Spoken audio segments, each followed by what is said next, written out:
Good afternoon and welcome. It's 2 p.m. This is a Thursday edition of Market View powered by FESBC. Thank you for tuning in. You can watch us on our YouTube page. It's Eswatini TV. We're on DSTV as well, channel 286. Thank you for tuning in.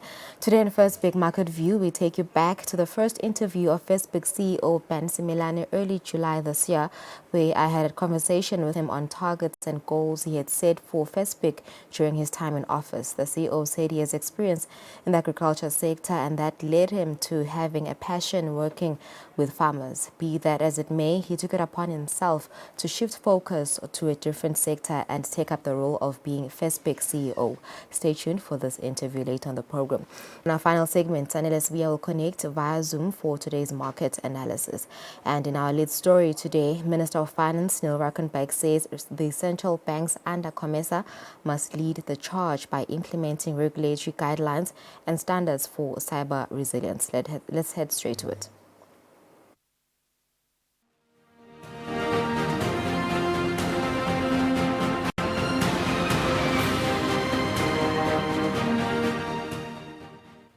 For our first story, central banks under the Common Market for Eastern and Southern Africa, COMESA, must lead the charge by implementing regulatory guidelines and standards for cyber resilience, ensuring that financial institutions are equipped to keep in check all potential threats.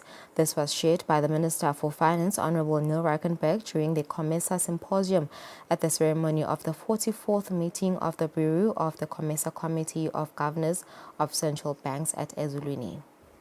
In the COMESA region, there are many of our financial institutions that are still strengthening their cyber defenses.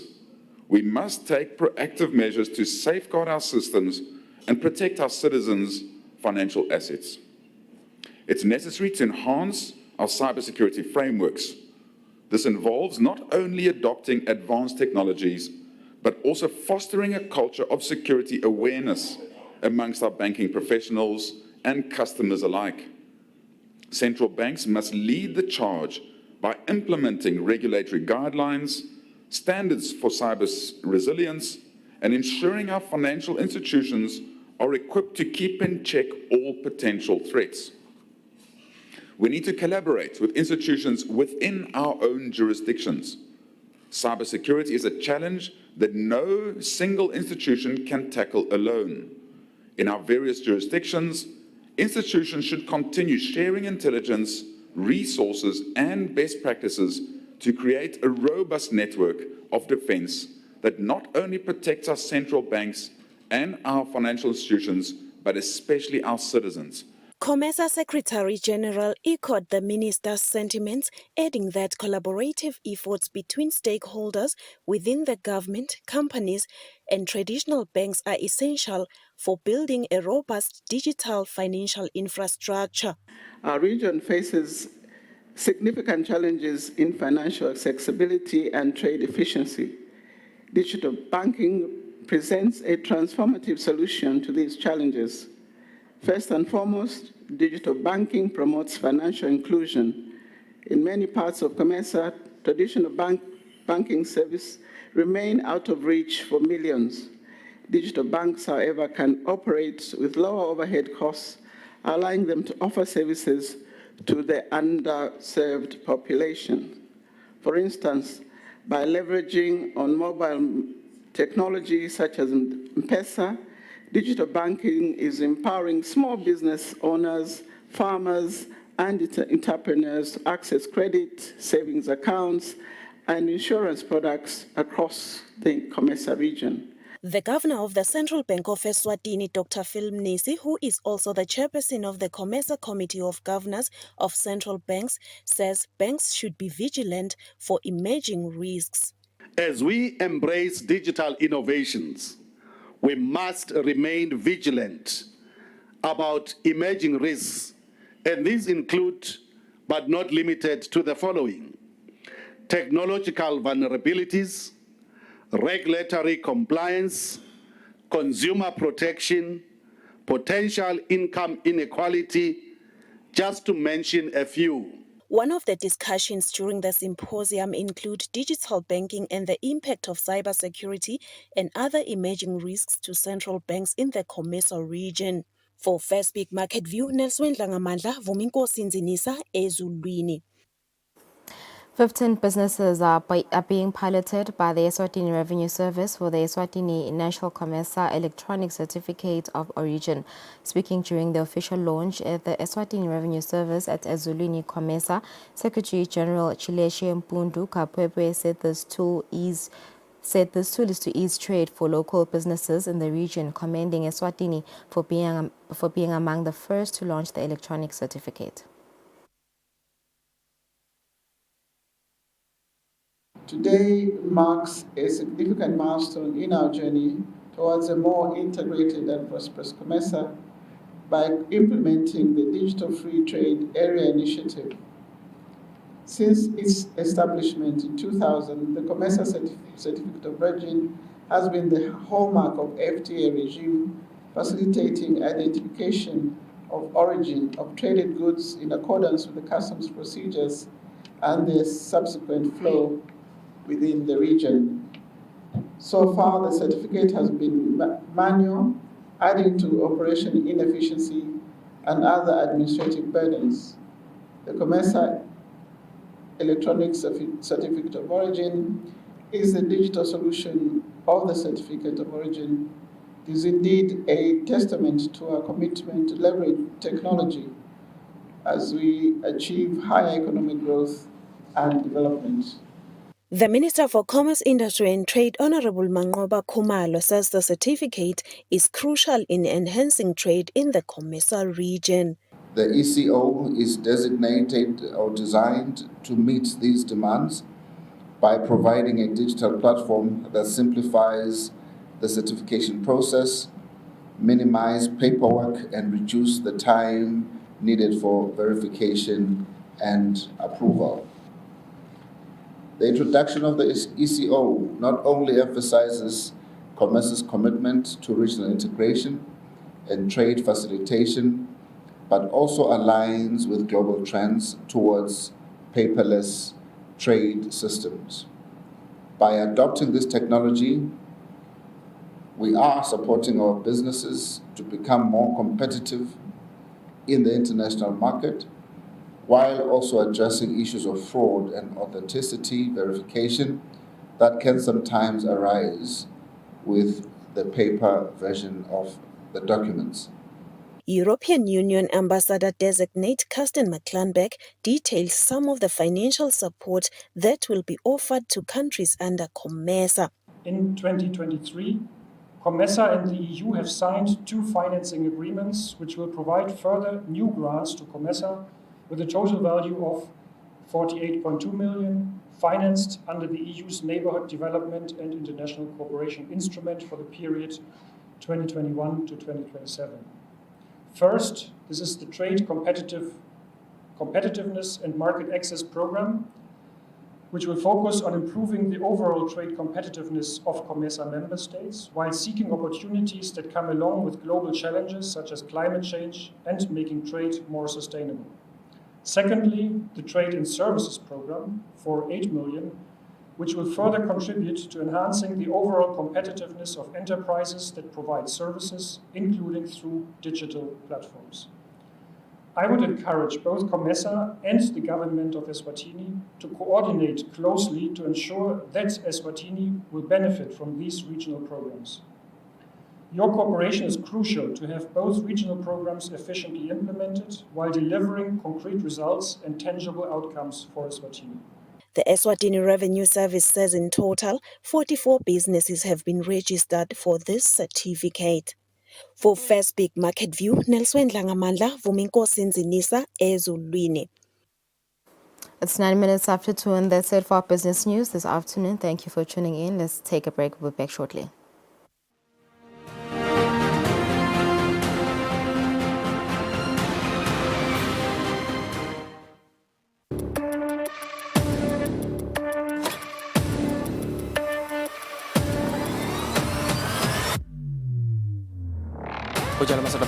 sabatandi ukuthi njengalokhu sivile sive sikhulume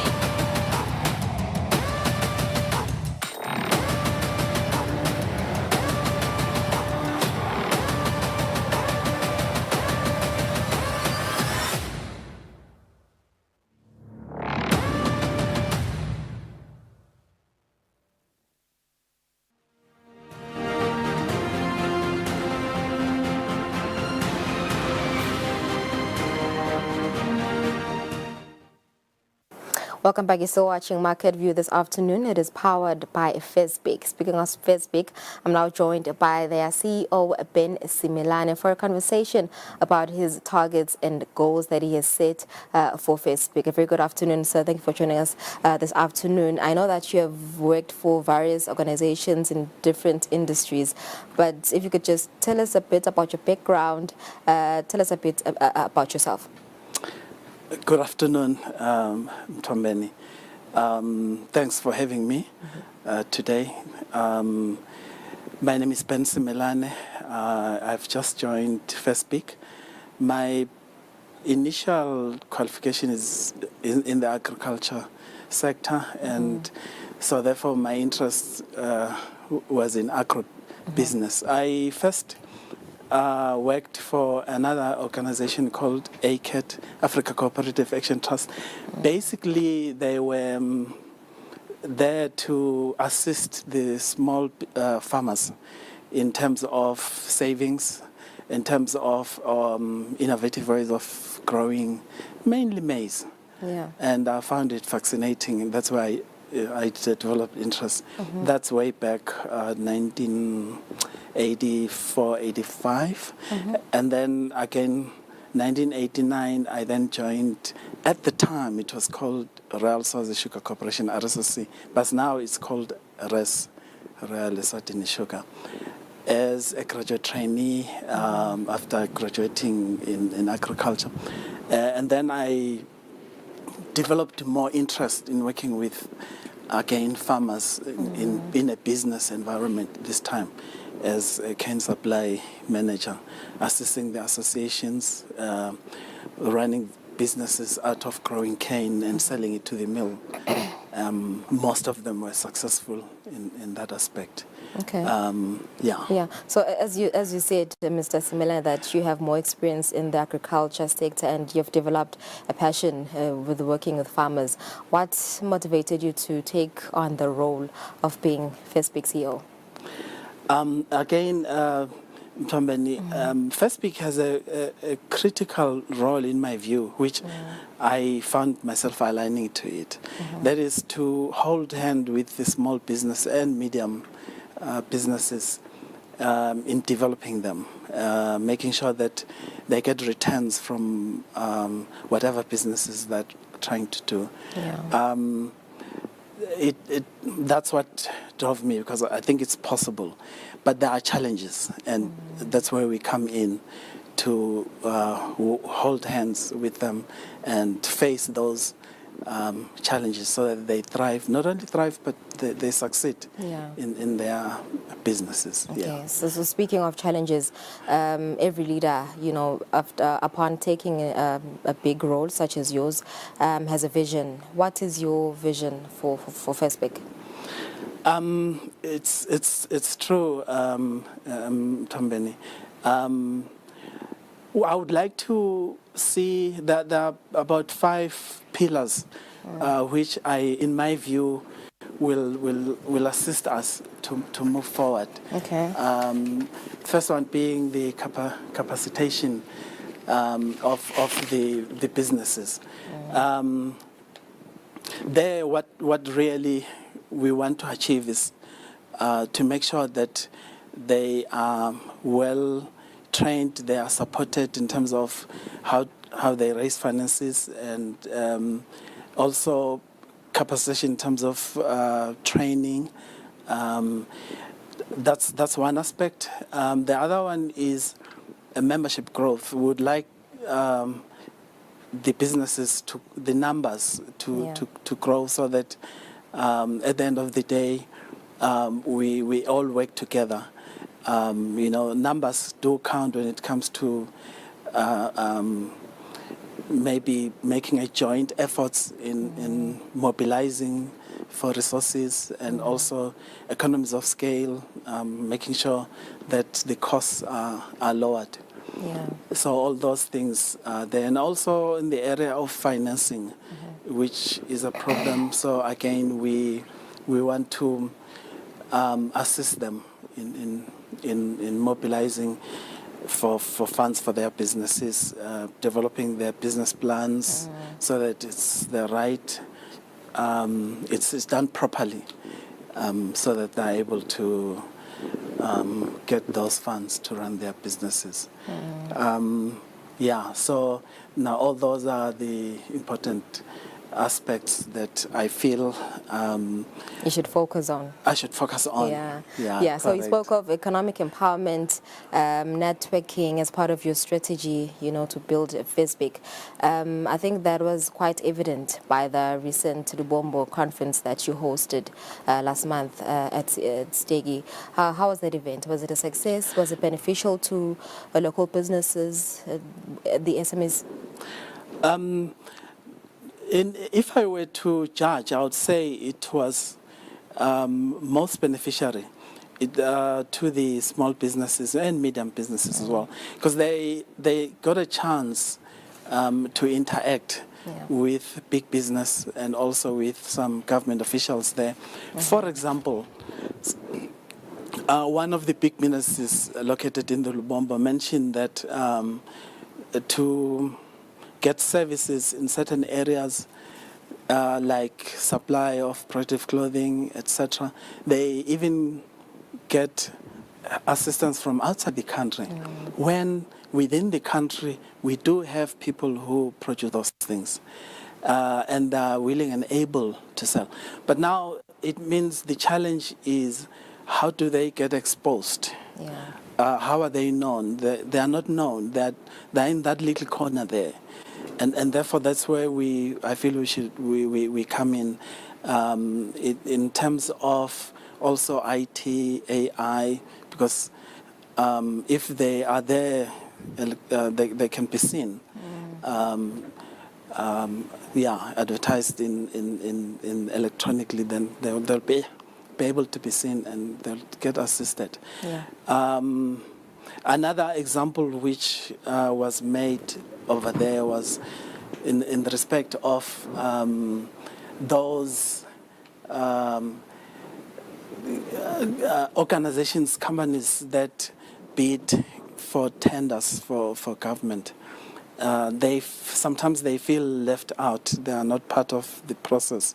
So we sort of agreed that they need to be called, the businesses that do supply need to be called so that this process can be explained.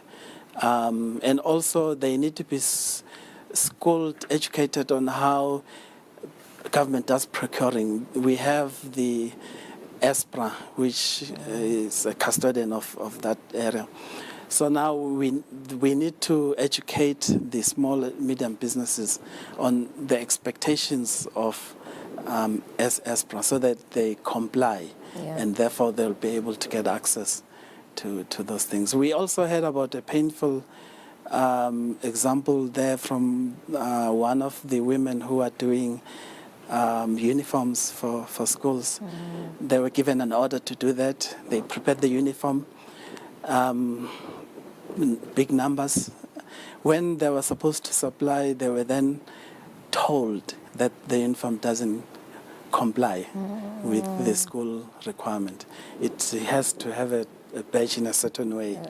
But when you dig deeper, you discover that no, it has nothing to do with that. It has a lot to do with the school organizing another supplier because the school has an interest.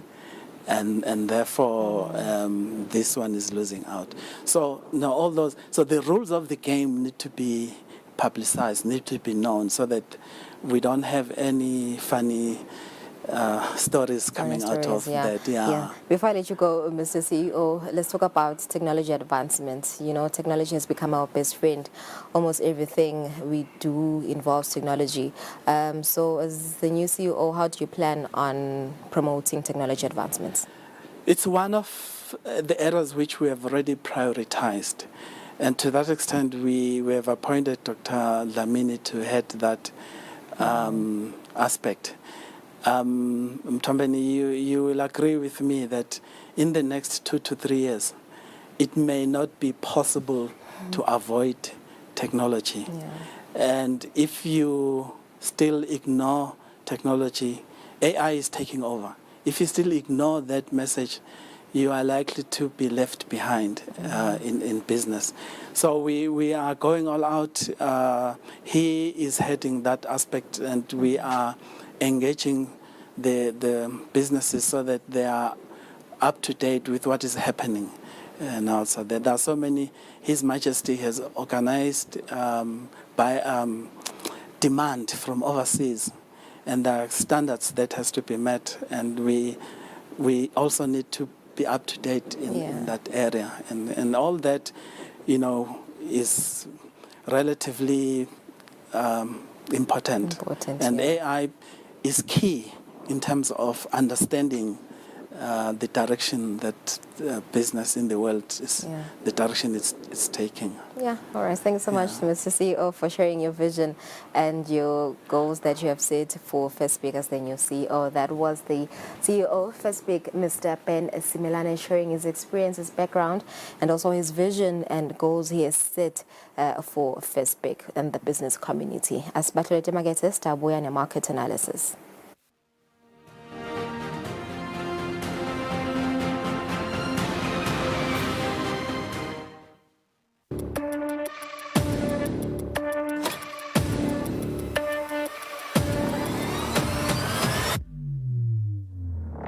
Ujala masada mahlok nathi lesa. Sabatandi ukuthi njengalokhu Sifile sive sikhulume.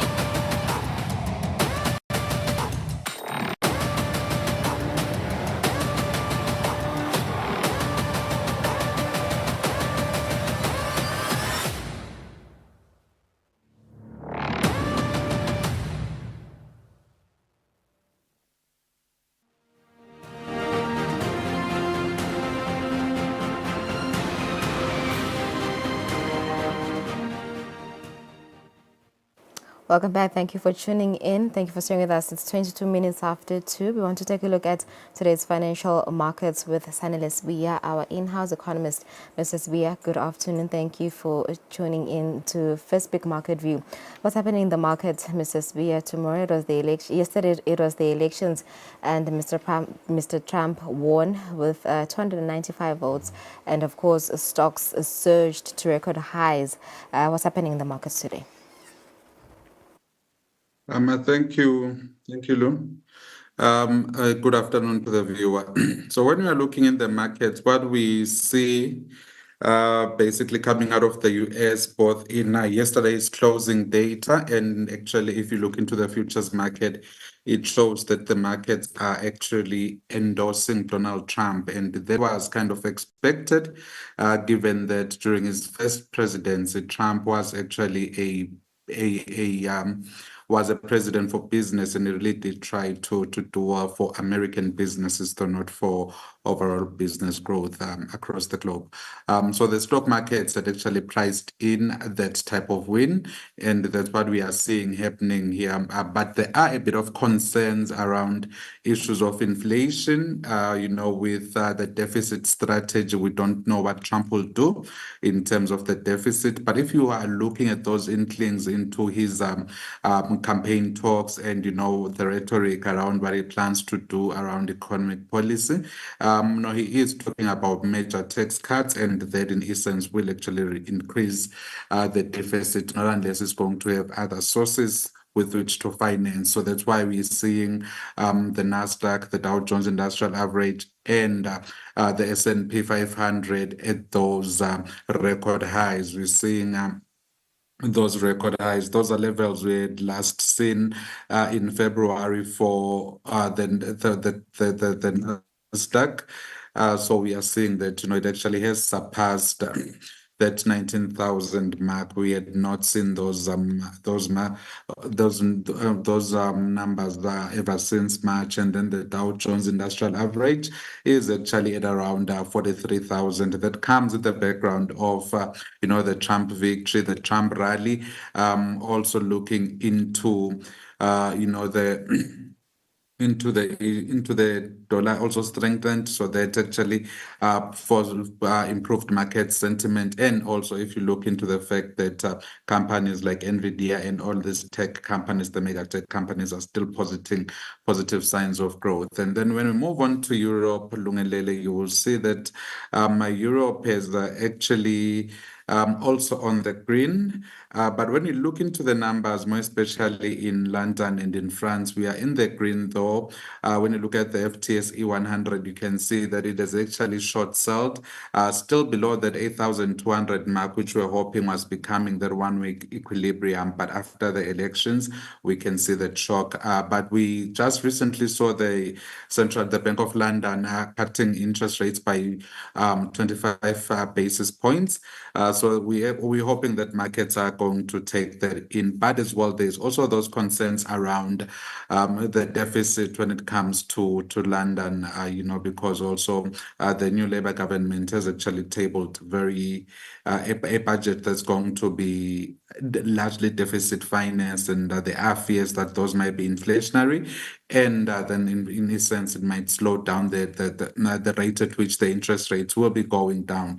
And then Germany is still holding strong there, even though there are signs of that government meltdown. When you move into Asia, you will see that when we look into Japan is actually on that negative trend, but you realize that they're still above that 38,000, which was more or less becoming the equilibrium in the past few days. So that means the markets are also rallying in favor of the Trump presidency. But when you look into Japan, there are issues around Toyota, and we know Toyota is one of the major exports for Japan. So that's what we are seeing there. And then in the mainland, you can see that there is that positive trend, and the Shanghai Composite Index has shifted to around 34,000. That's because we're seeing those continued stimulus coming into the Chinese market with the interbank trade, or the interbank interest rate being lowered again. Coming into South Africa, again, the markets have actually rallied in that positive territory at around 85,000 today. Those are signs, in as much as when we quoted the numbers, the market was still on that positive, but you can see that the bulls seem to have slowed down a bit in South Africa, because we are at around 85,000, which is more or less the average or the new equilibrium we're seeing before the election. So one was hoping to see what is going to happen after the election. But we do know that with Donald Trump, there is a lot of uncertainty in terms of his foreign policy. I think that's what the South African markets are mulling over. And also, while we're waiting to see what will happen in terms of the interest rate cuts in the US, are they going to consider the fact that Donald Trump has just been re-elected today? And then when you look into Eswatini, there hasn't been any change in the Eswatini Stock Exchange. And then when we come into the commodities, you'll see that gold has actually lost a bit of ground from that 2,700 mark, coming down to 2,600, though it's still edging closer to that 2,700 mark. But that's actually on the background of the fact that we've seen that the dollar strengthening when Donald Trump was announced the new president-elect. And then oil, we're seeing oil, relatively stabilizing after taking a spike yesterday around the issues of Donald Trump and what is Israel and Iran policy will be, but generally slowing down today. And then when we come into the currencies, we'll see that the rand has actually gained a bit of strength against the dollar and against the euro as well. That's purely because, the Trump rallied yesterday, and we know markets are still closed in the US, so we should expect to see a bit of losses when or during opening bells, and when that interest rate cut is actually announced in the US. Also, we're seeing new record levels against the euro at around 1880. That's purely because of the issues around. We know that Donald Trump, in his previous presidency, he actually imposed sanctions on certain European countries and products, and that's what the euro is trying to price in right now. And we're hopeful that when we get a clearer picture of what the Trump policy will be and what it will look like, then we might be able to see how markets are going to do. Thank you, Lou. All right, thank you, Mr. Spear. That was in-house economist Mr. Spear giving us today's financial markets. It's 2:30 and we've come to the end of our program today. Thank you for tuning in. This was the last episode of Market View this week, powered by FESBC. We'll see you again next week, Monday at exactly 2 p.m. Enjoy the rest of your day and have a lovely weekend.